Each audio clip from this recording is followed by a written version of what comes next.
The more you know about the past, the better you are prepared for the future. That's a famous quote from one of the best presidents the United States has ever had, Theodore Roosevelt. Theodore Roosevelt did a whole bunch of really great stuff. For one, he was one of the first politicians to actually take on the monopolies. He also started the conservationist movement, protecting wildlife. He was also one of the few politicians who voted for war and then left their cushy job in Washington to go fight in that war. Very few people do that. It's what made Theodore Roosevelt so popular. Understanding history helped Roosevelt become this great American president, this great historical figure. It really helped him form a legacy for himself and for his family. But the question of today is whether or not you, watching this video right now, should learn history.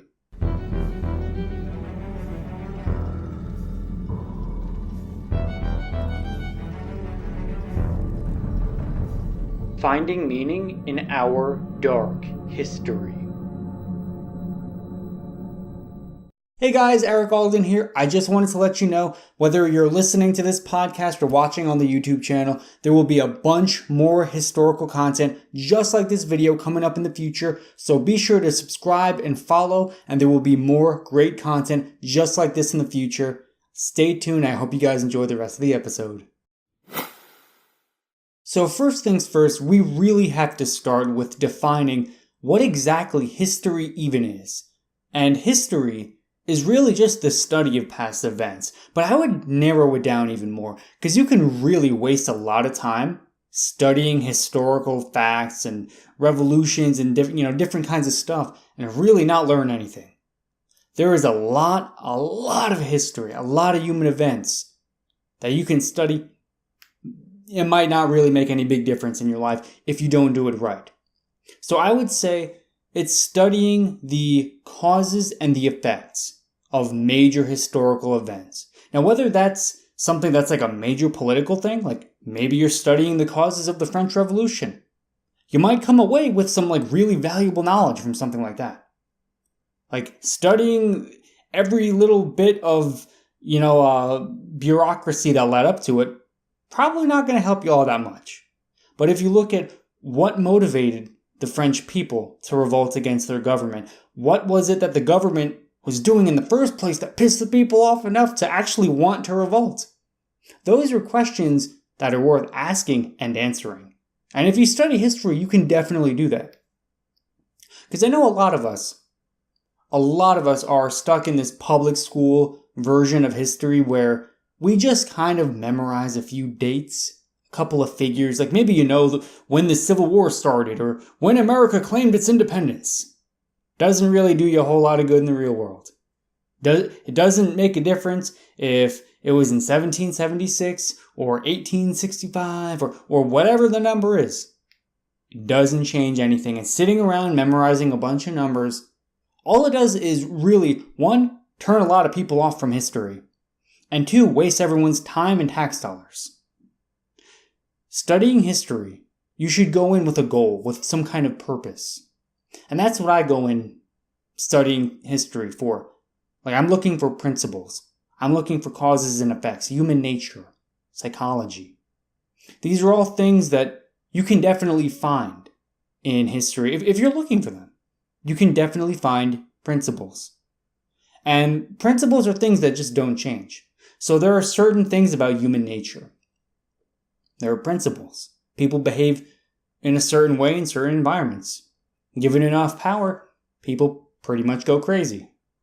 Especially if they don't earn that power. Like if they just declare themselves a dictator, never going to work out. If they just get handed the throne of like a major giant civilization, never going to work out that well. Look at Nero. Look at Hitler. Look at Stalin. When you don't earn your spot in the leadership, when you don't work your way up, it almost always backfires. You almost get someone that's like kind of crazy or genocidal. So one of the first big pillars of history that you should be taking away, one of the things that you should really be looking at, studying, understanding, human behavior. That is what history is really good at telling you. Because you can read psychology books and sociology and this and that. And there's a lot, don't get me wrong, there's a lot of great stuff out there you can read. I'm not saying there isn't. But when you look at history, this is stuff that actually happened. The way it happens in real life. Granted, you're reading reliable sources. So if you're reading stuff from history, maybe there's some kind of mental disorder that causes X amount of people, whoever to act in a certain way. So, maybe it's even on a large scale thing, So like, let's look at the witch trials. Could you classify that as a mental disorder? Maybe some kind of collective mental disorder? I don't really know, but when you actually study it, you can really take something away from that. I don't think there's a whole lot of material from the psychology fields or sociology field or, any of those academic fields that really tell you how human behavior is when it comes to stuff like that. So, like, let's bring that. So let's say you're studying the witch trials, right? So you understand some of these principles. These people need a scapegoat. They're going to take this scapegoat. They're going to blame him for the ills of, whatever's going on. So some kind of bad thing happens. Someone's house burns down. Oh, this is a witch. This is a witch. And then they get blamed for this ill that obviously they didn't do, right? And we all know witchcraft isn't real. They get blamed. And they get tarred and feathered or burnt at the stake or drowned or whatever it is. Whatever it is. And if you study that, you can draw the parallels from that to the modern day lynching mobs that are kind of going on today. Social media mobs, where everyone just wants to jump on and attack and crucify a single person for something that a lot of the time is not really that bad. It's not really that bad. There are a bunch of examples of people just sometimes tweeting out a stupid joke. Let's all collectively as a civilization jump on this person's throat and make sure that they feel the pain of making a really stupid joke on Twitter. Happens a lot more often than it should. What are the symptoms? Why does this happen? There's an argument to be made. That's the kind of thing I think history is useful for understanding. Because when you really look at some of these historical cases, I think not only are there a lot of parallels, but you can actually learn something about, maybe even prevent some of this stuff that's going on. Really great stuff. Another couple of examples are motivation. What can force someone to become great, for example? So let's say Alexander the Great. He was like the first great person. I mean, famous as hell. Everyone knows him. Everyone studies him as a military genius, political leader. But what was it that made him great? What was it? Well, if you look at it, there's actually quite a few things. It's a pretty long answer. I'm not going to go through the whole thing. This isn't a video about Alexander the Great. But in short, really good teachers, a lot of critical thinking, and honestly, just straight up lies. Lies made Alexander the Great great. And it wasn't that it's a lie that he is great, but when he was growing up, his parents and his family lied to him. They basically said, oh, you're the son of Hercules. You were destined for greatness. You're descended from the gods. You are a god. It's interesting because he started believing that. And by believing that, he became the greatest military leader the world had ever known. Maybe has ever known. Has anyone topped Alexander the Great? Maybe. There's an argument to be made. Maybe tweet me or comment, whatever you think. There's someone better. And same thing with Napoleon Bonaparte, another person you can argue. What drove him to becoming great? He was just some random guy from Corsica who went to school in France. Why did he become the dictator of France? The French Empire? Why did he crown himself emperor? These are good questions to ask because you can take this information and replicate it in your own life. Or maybe for someone else maybe these are some, human behavioral tricks that you can employ on people that you know. Like maybe you want to encourage someone, and maybe not, hopefully not to make them the dictator, but just something along those lines, maybe their own personal greatness. And one of the things I personally find most useful as far as history is concerned in this human behavior realm, under this umbrella of human behavior, conflict. What causes conflict? Why do people fight? Why are wars waged? Very good questions. I mean, you can just look back. I mean, going back to Roman times. Why did the Celts and the Romans go to war with each other? Good question. Who really knows? Maybe some of the reasons that they went to war with each other, some of the reasons that maybe completely different people went to war with each other at a different time. Why did Great Britain and America go to war? During the Revolutionary War, right? Very good question. Are there any parallels between the two? Are there any principles that can be extracted? These principles are really, really useful, especially when it comes to the important questions. So, genocide. I actually recently did an episode on genocide. You can check that out, why genocide happens. But genocide is a really fascinating topic. And what causes conflict between groups? Understanding that question can answer why genocide happens. Conflict. So in Egypt, there are small minorities of Coptic Christians. People that follow Jesus, people that follow Christ. These people are being genocided, excluded from the larger scale society. They are disliked, they are hated. Why? Why is there this conflict? Well, I think in that specific case, a lot of it has to do with cultural differences, Muslim versus Christian. When you have these clear-cut divisions between people, it's very, very easy to create conflict out of that. It's the same reason race is such a hot topic in the United States. Probably always will be. It's probably never going to go away as far as a big major political issue, because when people have such clear and different characteristics, personality traits, whatever it is, you can divide people easily into group 1, group 2. It's very easy to... Group 1 is better than group 2. Group 2 is ethnically superior than group 1. It's like this kind of stuff just goes on forever. It's the same thing that goes on, with cultural differences. Their culture is inferior. This kind of stuff is really fascinating. Studying history can really help you understand that. But let's step away from human behavior, because I think we all kind of get that, right? Studying history can give you an accurate understanding of why people do what they do.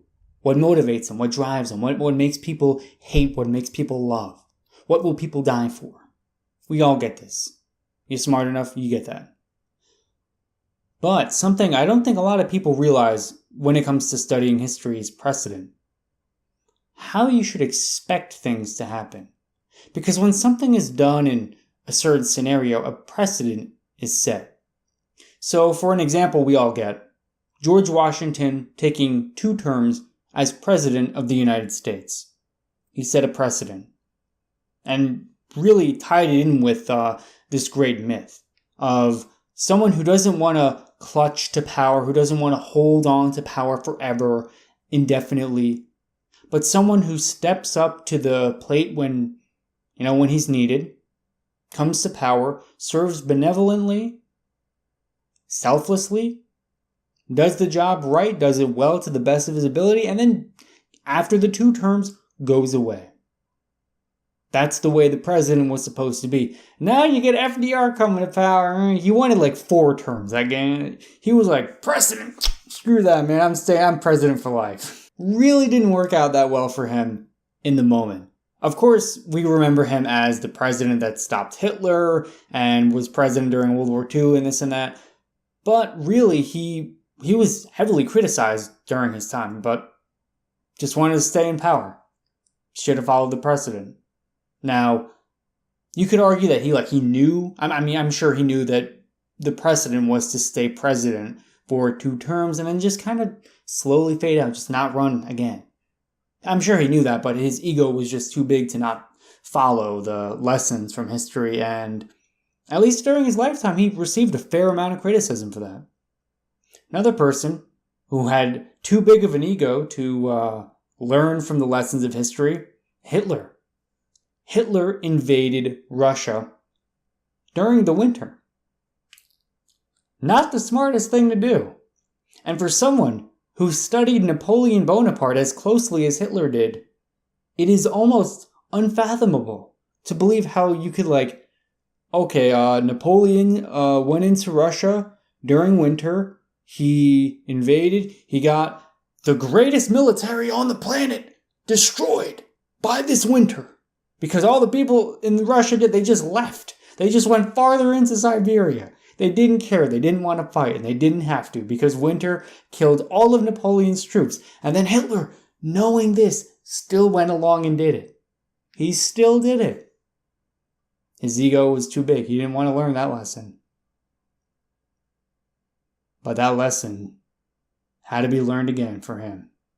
And if there's ever any kind of war between continental Europe and Russia, who knows these days? Hopefully the next European leader learns this lesson too. There's actually an entire umbrella of skills that come along from studying history that I don't think most people go into history with the intent to really build upon these skills. These are things like reading comprehension, critical thinking. These are skills that are massively, massively valuable in the modern age. Social media has pretty much destroyed everyone's ability to read anything beyond a tweet. I mean, let's just face the truth.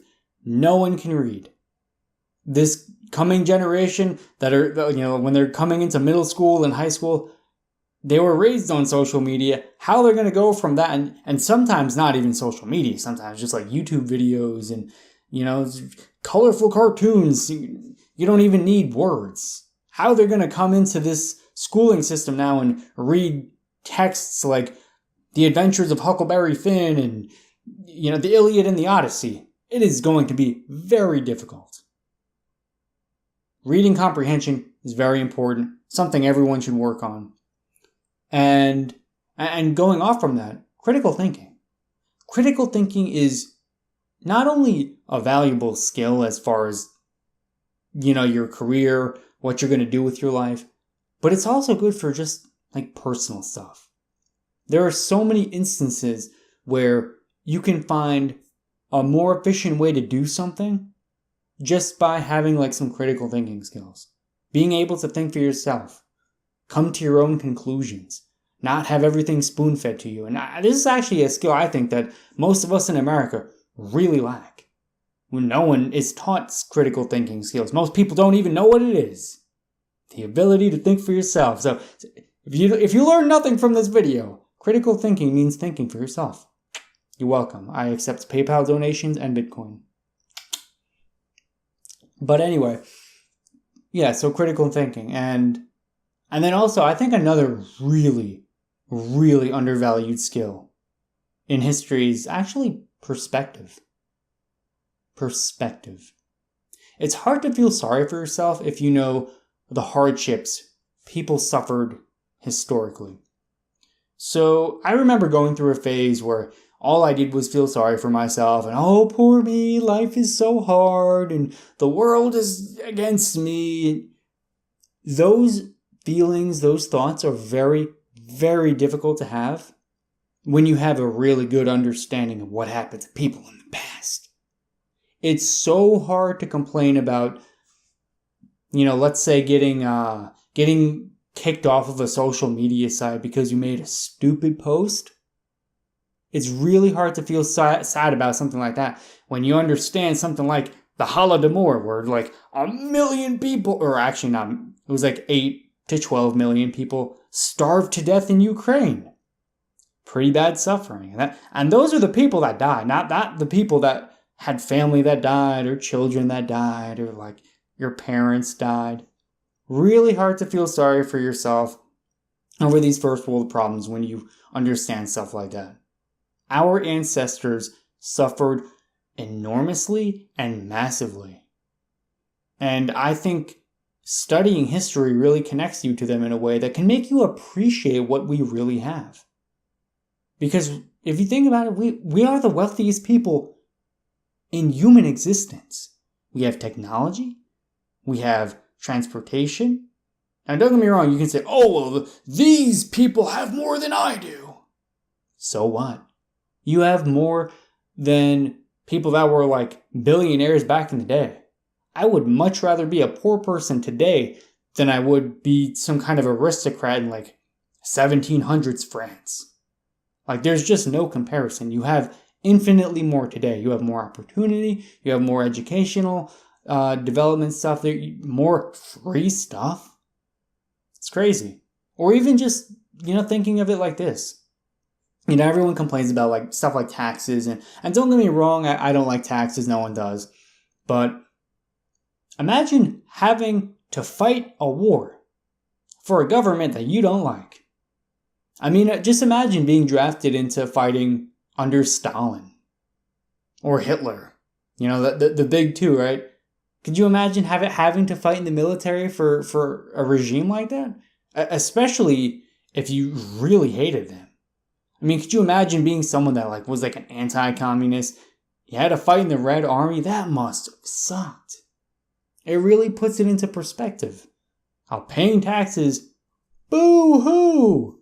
I had to pay some taxes. That's how it is. History used correctly can help lead you to your own greatness. It will prepare you for the future, just like Theodore Roosevelt said it will. So, that is all the reasons you should study history. And good news is, there's a whole bunch of history you can learn right here on this channel in future podcast episodes and everything else. So be sure to subscribe, follow, and I will see you in the next video. Peace out.